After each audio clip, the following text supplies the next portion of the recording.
2025년도 새해 첫 주를 맞이하시는 우리 사랑하는 믿음의 식구들 위해 하나님의 보호하심과 축복하심이 이 한 해 동안 풍성하시길 주님의 이름으로 간절히 축원드리겠습니다. 한 해를 시작한 이 첫 주에 많은 눈이 내렸어요. 처음 이제 첫 찬양을 시작하는데 저는 팬데믹 시기였는 줄 알았어요. 얼마나 엉안이 겼는지 코로나 때처럼 그런 느낌이 들었는데 오늘 또 우리 찬양대원들이 이렇게 앉아주시니까 제 마음이 조금 더 이제 안정이 되네요. 우리 교인들이 먼 곳에 사시는 분들이 많아서 이렇게 극한 상황에서는 교회 참석하기가 어려운 분들이 많고 또 요즘에 감기 또 독감이 굉장히 심해졌더라고요. 그래서 우리 교인들 가운데 많은 분들이 또 독감에 걸려서 감기에 걸려서 오늘 이 자리에 함께하지 못한 분들이 많이 계시는데 주 안에서 속히 회복될 수 있도록 여러분 기도해 주시기를 바라겠습니다. 지금 아마 대한민국 국민 가운데 마음이 편한 분들은 한 분도 안 계실 거예요. 어떤 면에서든지 참 마음이 불편하고 아프고 속상한데 한마디로 우리 사회가 왜 이렇게 심각한 갈등 그리고 왜 이렇게 심한 대립 속에서 몸살을 앓고 있는 국가가 되었나. 늘 생각할 때마다 가슴이 아파요. 그렇게 가슴이 아프면서도 깜짝깜짝 놀랄 때마다 이런 사회 속에서 우리나라가 그래도 이 정도 유지할 수가 있어 참 하나님 앞에 감사하죠. 어떤 분은 밥맛도 없으시대요. 너무 속이 상해서. 그럴 필요 없습니다. 하나님이 이 나라 책임져 주시고 지금까지 붙들어 주셨으면 앞으로도 붙들어 주실 줄로 믿습니다. 선한 길로 인도해 주실 것을 우리가 믿고 어찌하든지 우리 믿는 크리스찬들이 이 땅에서 어떻게 살아감으로써 이런 갈등, 이런 대립들을 풀어나갈 수 있을까를 고민할 수 있는 우리 모두가 되었으면 참으로 좋겠어요. 뭐 나라만 갈등이 있는 게 아니고요. 또 가정 안에서도 이러한 갈등이 굉장히 심하죠.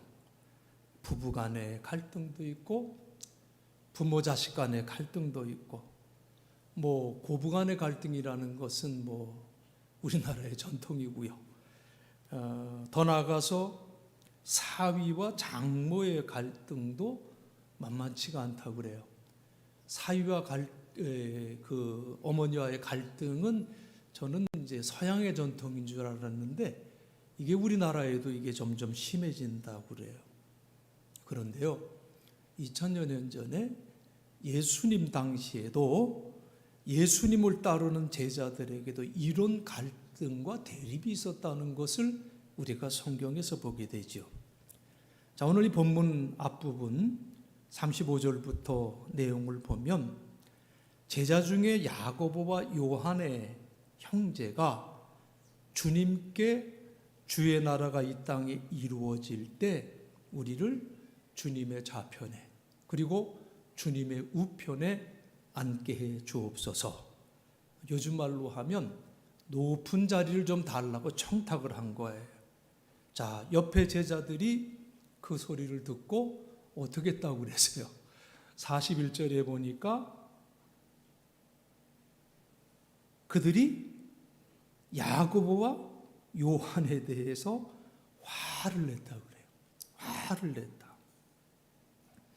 서로 높은 자리를 앉고자 하는 그러한 욕심을 갖고 있다가 갈등이 발생을 했는데 바로 이때 우리 예수님께서 제자들을 불러놓고 중요한 교훈을 주세요. 한마디로 제자들에게 그 갈등을 넘어서는 섬김의 삶에 대해서 교훈을 주셨다는 거죠. 그리고 한 걸음 더 나아가서 예수님께서 이 땅에 오신 가장 큰 목적 중 하나가 섬김을 받고자 함이 아니라 도리어 섬기려고 이 땅에 오셨다고 하는 말씀을 주시고 계세요. 당신의 목숨까지 희생하며 섬기려고 내가 이 땅에 왔다고 예수님이 말씀을 하시죠. 오늘 우리 사회의 심각한 문제, 갈등과 대립을 해결하는 열쇠가 여기에 있지 않은가를 생각해 봅니다.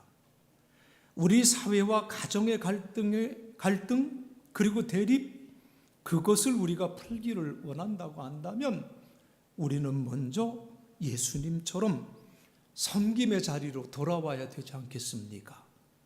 높은 자리에 욕심내지 말고 서로 종이 되어 먼저 섬기려고 해야 되는, 높은 위치에 있는 사람일수록 낮은 자세로 섬기는 그러한 자세, 공로가 크고 잘난 사람일수록 교만한 마음을 버리고 겸손한 마음으로 섬기려고 하는 이런 마음의 자세를 우리가 회복될 때 가정에서부터 그리고 우리 교회에서부터 시작되는 이 섬김의 모습들이 우리의 사회로 퍼져나가는 그러한 놀라운 역사가 있기를 저는 간절히 기도합니다. 오늘 본문 45절에 보면 예수님께서 이 땅에 오신 것은 섬기려는 목적을 갖고 오셨다고 말씀을 주고 계세요. 그래서 인자가 온 것은 섬김을 받으려 함이 아니라 도리어 섬기려 하고 자기 목숨을 많은 사람의 대성물로 주려 함이라, 이렇게 말씀을 하셨죠. 그러니까 인자가 온 것은, 우리 예수님께서 이 땅에 오신 것은, 이 표현은 예수님의 사명을 나타내는 것이지요. 주님이 이 땅에 오신 가장 중요한 사명은 잃어버린 영혼을 찾아 구원하는 것과 그리고 영원한 생명과 풍성한 생명을 나누어 주기 위해서 이 땅에 오셨어요. 그런데 마가복음 10장 45절에 의하면 예수님의 또 하나의 사명이 바로 뭐라고 그랬어요? 섬김이라고 말씀해 주고 계세요. 그래서 본문은 이 구원과 섬김이라고 하는 것은 결국 하나라고 하는 것을 말씀해 주는 거예요. 그렇다면 여러분, 섬김의 핵심이라는 것이 무엇일까요? 결국 섬김은 섬김의 대상에 대해서 최선의 유익을 구하는 것, 그것 아니겠습니까? 우리 주께서 인류에 대한 최고의 유익은 우리의 구원임을 하셨다는 거지요. 그래서 우리 예수님께서 어떻게 하셨어요? 주님은 우리를 섬겨 우리를 구원하시고자 자신의 목숨을 속죄의 제물로 드리기로 결단하셨다는 거예요. 여러분, 그렇습니다. 우리 예수님이 이 땅에 오신 목적이 뭐냐? 바로 섬김이에요. 그리고 그 섬김의 절정이 어디에서 나타났느냐? 십자가에서 나타났다, 그 말씀이에요. 바로 자신의 목숨을 드림이었고 그 결과가 저와 여러분을 포함한 인류의 구원이었다라는 사실을 우리가 잊어서는 안 된다는 거예요. 오늘 본문 42절과 43절에서 우리 예수님께서는 이 세상에 존재하는 두 가지 리더십을 말씀을 해줘요.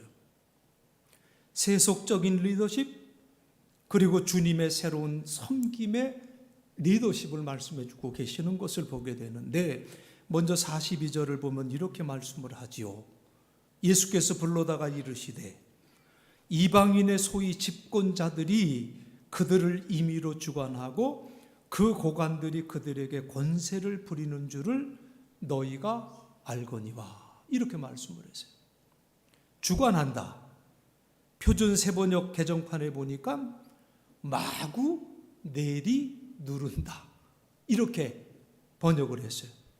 또 권세를 부린다라는 말을 세도를 부린다, 이런 말로 번역을 했고요. 그리고 공동 번역은 백성을 강제로 지배하고 또 높은 사람들은 백성을 권력으로 누른다. 이렇게 표현을 했는데 이것이 바로 세상 리더십의 전형이라는 거예요. 그것은 지배하고 누르는 리더십이고 그것을 통해서 자신을 높이려고 하는 것이 세상적인 리더십이라는 거죠. 복음이 이 땅에 들어오기 전에 우리 사회는 유교적인 사회였었어요. 유교적 문화가 바로 이런 계급지향적 혹은 권력지향적 문화를 만들어 온 요인이라고 말씀할 수가 있죠. 그래서 한국인들이 모인 곳에서는요, 누가 높은가를 결정해야 그 다음 교제가 성립이 돼요. 그래서 여러분 한번 생각해 보세요. 제일 처음 누군가를 만나게 되면 가장 처음 따지는 게 뭐예요? 응? 뭐 따져요? 출신이 어디냐? 고향이 어디세요? 거기서 접점을 찾으려고 그래요. 그렇죠? 그렇죠? 그 다음에 학교가 어디냐? 우리 이문옥 권사님 부근 되시는 가수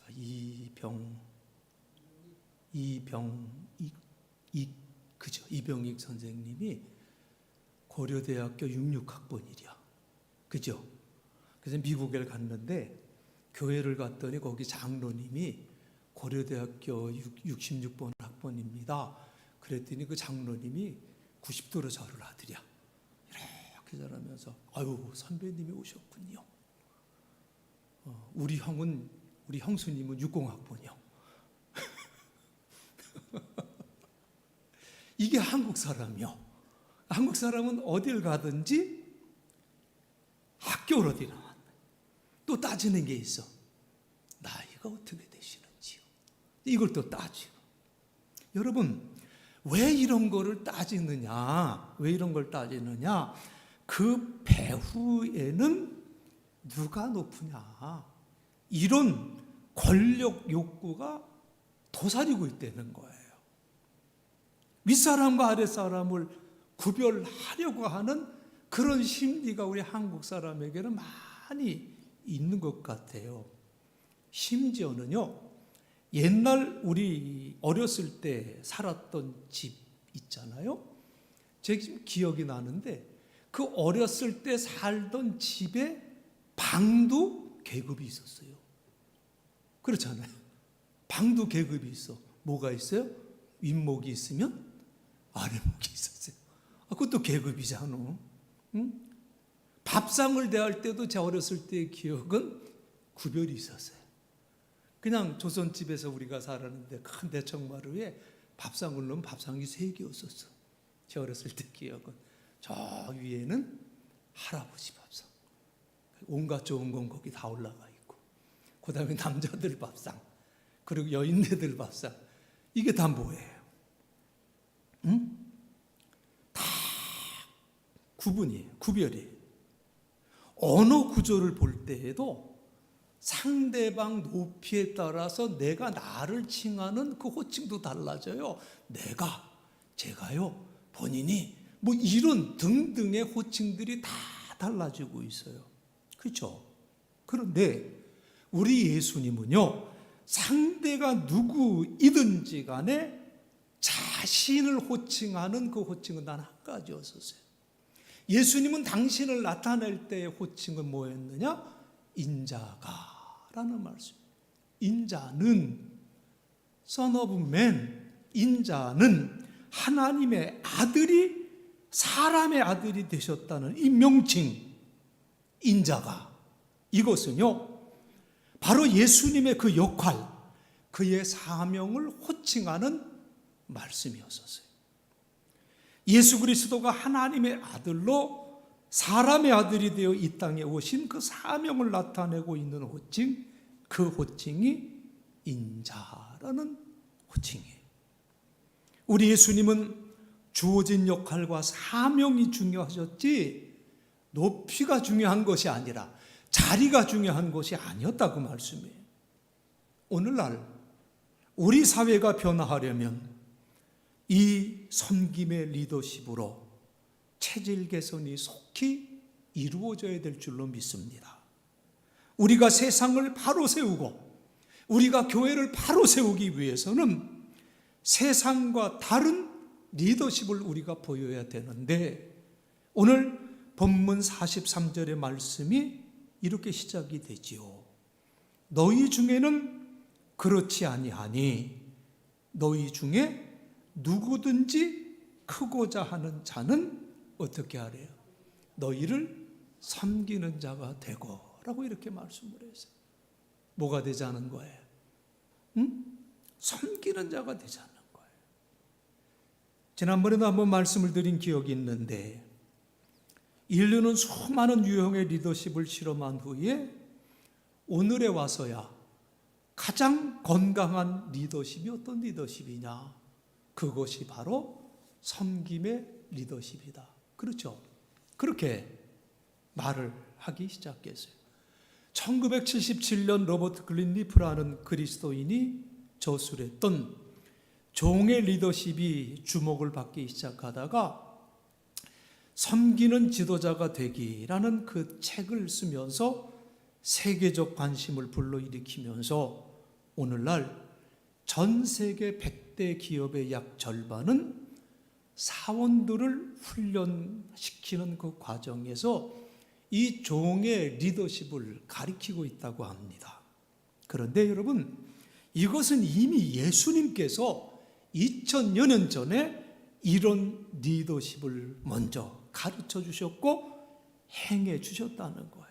그러니까 우리 예수님은 인류 역사 최초의 완벽한 섬기는 리더시였다라는 것을 우리는 다시 한번 기억해야 될 줄로 믿습니다.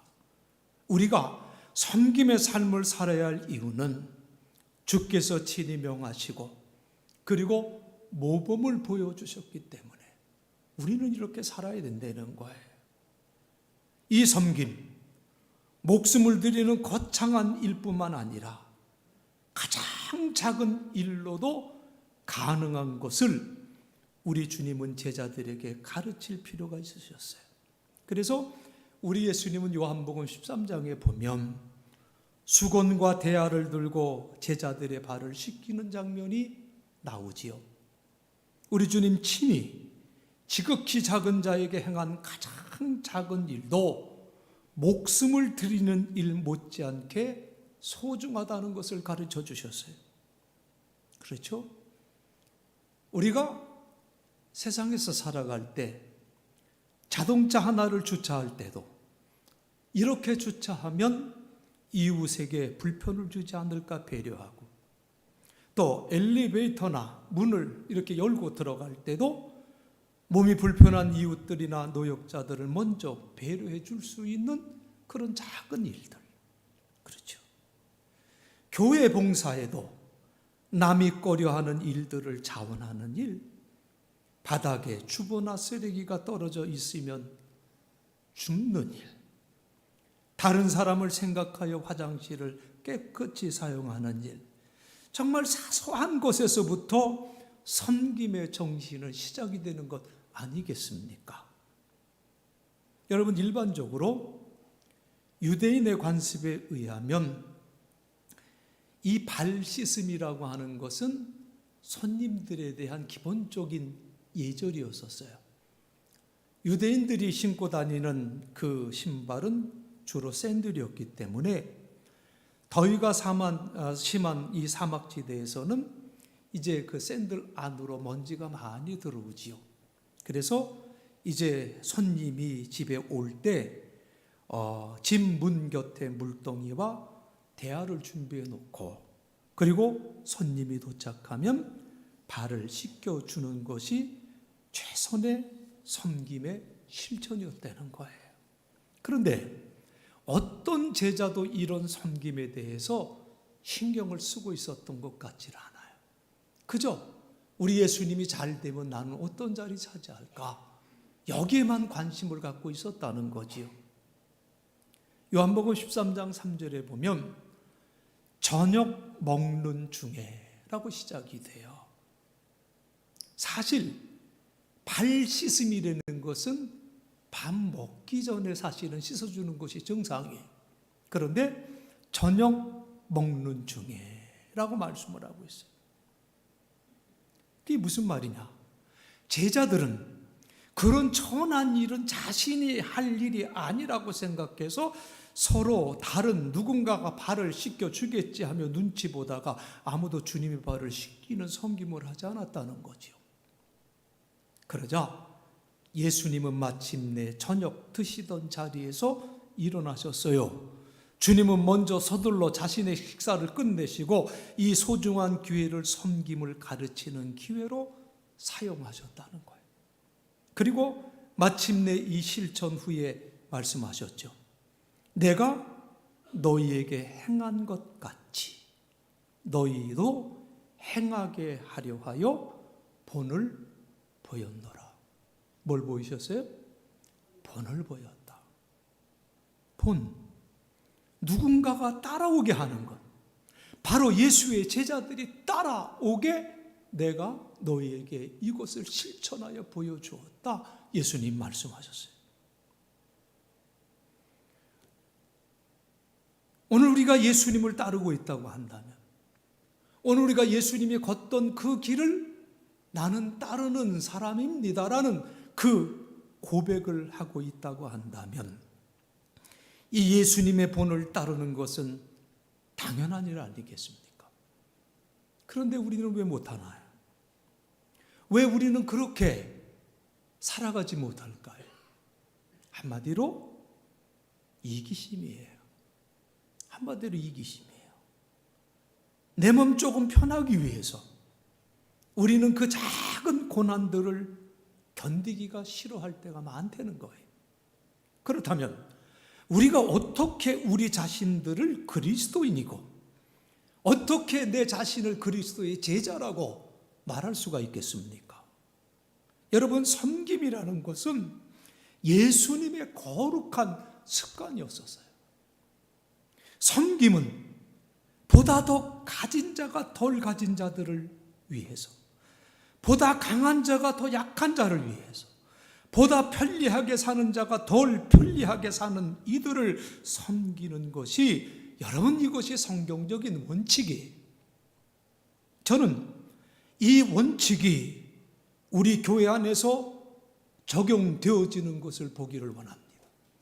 저는 2025년 이 섬김의 모습이 우리 용산교회 안에서 이 한 해 풍성하게 열매 맺어지기를 간절히 원합니다. 건강한 이들이 불편한 이들을 섬기는데 더 적극적이었으면 좋겠고요. 부유한 이들이 가난한 이들을 섬기는 모습이 더 많아졌으면 좋겠고요. 영적으로 성숙한 이들이 미숙한 이들을 능동적으로 더 섬기는 삶을 살아주셨으면 참으로 좋겠습니다. 우리는 예수님께서 자기 목숨을 대속물로 내어주심과 같이 자기의 소중한 것을 기쁨으로 내어줌으로 섬겨야 될 줄로 믿습니다. 여러분, 여러분에게 줄 수 있는 최고의 아름다운 것이 무엇입니까? 아름다운 것, 여러분 무엇을 가지고 있으십니까? 시시한 것, 마지못해 던져주듯이 해서 감동 줄 수 없어요. 최고의 것을 정중하게 최선을 다하여 드리듯이 내어줄 때 예수님의 섬김의 길을 따라가게 되는 줄로 믿습니다. 또한 우리 교회는 우리보다 더 연약하고 힘들어하는 많은 교회들, 그리고 복음을 위해서 애쓰고 수고하는 선교사님들을 섬기는 그러한 일에 또한 최선을 다해야 될 줄로 믿습니다. 물론 그동안 우리 교회가 그런 노력을 안 했던 것은 아니에요. 선교사를 세우고 네팔에 여러 교회를 개척했고, 그런데 늘 부족함을 느껴요. 늘 마음속에 안타까움이 있어요. 조금 더 우리가 섬길 수 있었으면 좋겠는데 라는 그런 아픔이 저에게는 항상 있어요. 우리 교회가 좀 더 전 교회적인 섬김을 감당하면 우리 주님께서 참으로 기뻐하실 줄로 믿습니다. 그래요. 페르시아 제국을 건설한 키루스 왕이 어느 날 전쟁을 하면서 자기의 적수, 그 원수의 나라의 왕자와 그 부인과 아들을 포로로 잡아왔습니다. 이제 마지막 심문을 하고 그리고 이제 죽이려고 하는 그 시간에 그 키루스 왕이 그렇게 질문을 했대요. 만일 내가 당신들을 죽이지 않고 당신들을 놓아주면 당신은 나에게 뭘 주겠느냐? 먼저 왕자에게 물었어요. 당신을 놓아주면 어떻게 하겠냐? 그랬더니 그 왕자가 내가 가진 재산의 절반을 주겠습니다. 그래서 또 다른 질문을 해요. 그러면 너의 아이들을 놓아주면 어떻게 하겠느냐? 했더니 그 왕자는 나의 재산 전부를 드리겠습니다. 또 키루스 왕이 질문을 합니다. 그렇다면 당신의 부인을 살려주면 너는 어떻게 하겠느냐? 그랬더니 그 왕자가 나의 생명을 드리겠습니다. 이렇게 대답을 했대요. 내 생명을 바치겠습니다. 라는 말에 이 키루스 왕이 감동을 했대지요. 적지 않게 놀라면서 하는 말이 아니 이렇게 아름다운 사랑이 어디 있단 말인가. 정말 감동이 되어서 다 놓아주라고 그랬대요. 포로에서 풀려난 그날 밤 자신들의 거처에 돌아와서 이 왕자는 조촐하게 서로 축하의 말을 이제 서로 나누게 됐대지요. 사랑하는 그의 아내를 보면서 그렇게 말을 했대요. 야, 오늘 키루스 왕 보니까 참 인품이 훌륭하더라. 그리고 참 미남이더라. 의젓하고 지혜롭고 훌륭한 왕 같은 느낌을 받았어. 이렇게 말을 해요. 그러면서 부인에게 당신은 어떻게 생각해? 그랬더니 그 아내 하는 말이 저는 그 왕의 얼굴을 본 적이 없습니다. 아니 그럼 뭘 봤어? 그리고 물었더니 나를 위해서 대신 죽겠다는 한 남자를 보았습니다. 당신의 얼굴을 보면서 나는 다른 아무것도 볼 수가 없었습니다. 라고 대답을 했대요. 야, 참 멋있는 남자지요. 그리고 멋있는 고백이지요. 감동을 받은 그 부인은 아마 평생 남편을 위해서 목숨을 다해 섬겼을 거예요. 사랑하는 성도 여러분, 우리 주님이 하늘 높은 보좌를 버리시고 종의 모습으로 이 땅에 오셔서 우리를 섬기시고자 당신의 모든 것을 다 내어주셨지요. 그렇다면 이제 그 주님을 따르는 그 제자들에게 본을 보셨던 그 본은 우리가 다시 한번 깨닫고 그리고 우리도 섬김을 결단하며 살아가야 되지 않겠나, 이런 마음을 갖습니다. 저는 우리 교회가 행복한 교회로 변화되려면 좀 더 섬김의 리더십으로, 바로 이런 리더십에 대한 체질 개선이 이루어져야 된다고 생각이 돼요. 우리 교회를 바로 세우고 우리가 세상을 바로 세우려고 한다면 세상과 다른 이 리더십이 우리에게 있어야 된다는 거예요. 43절 44절에서 보면 너희 중에는 그렇지 아니하니 너희 중에 누구든지 크고자 하는 자는 너희를 섬기는 자가 되고 너희 중에 누구든지 으뜸이 되고자 하는 자는 모든 사람의 종이 되어야 하리라. 여러분, 마가복음은요, 다른 복음서에 비해 예수님의 사역을 소개하면서 섬기는 종의 모습으로 묘사하고 있습니다. 예수님의 사역, 그 사역의 중심이 이 섬김으로 말미암아 인간들을 풍성하게 하셨다는 거예요. 그 주님의 섬김으로 말미암아 오늘 우리는 구원의 은혜와 풍성한 행복의 삶으로 또한 나아갈 수 있게 되었어요. 그리고 주님이 그 섬김으로 우리는 하나님이 주시는 하늘의 복을 우리가 누릴 수 있게 되었습니다.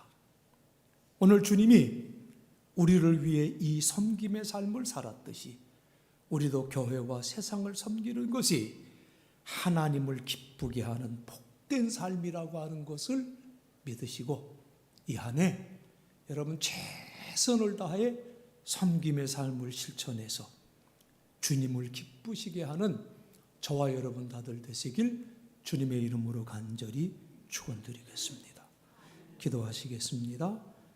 사랑의 주님, 2025년도 새해를 맞이하며 첫 주일 어려운 환경 속에 있지만 이 모든 환경을 다 이기고 주의 전에 나와 감사함으로 하나님 앞에 예배할 수 있도록 인도해 주심을 감사합니다. 우리가 하나님을 예배하며 주님께서 친히 본을로 보여주셨던 그 섬김의 모습을 우리가 이 땅에서 실천하며 살아가기를 간절히 원합니다. 주여, 이 한 해 이 섬김의 모습이 풍성하게 나타나게 도와주셔서 하나님이 원하시는 아름다운 열매 맺어 하나님을 기쁘시게 하고 또 우리의 삶 속에 풍성한 열매들로 가득 차게 도와주셔서 항상 기쁨의 삶 살게 하시고 이웃들에게는 그리스도인의 아름다운 덕을 보이며 살아갈 수 있는, 그래서 종국에는 그들의 영혼까지 구원할 수 있는 그러한 놀라운 믿음의 삶, 그 섬김의 삶 온전히 살아갈 수 있도록 하나님 우리를 지켜 주옵소서. 예수님 거룩하신 이름 받들어 간절히 기도드리옵나이다. 아멘.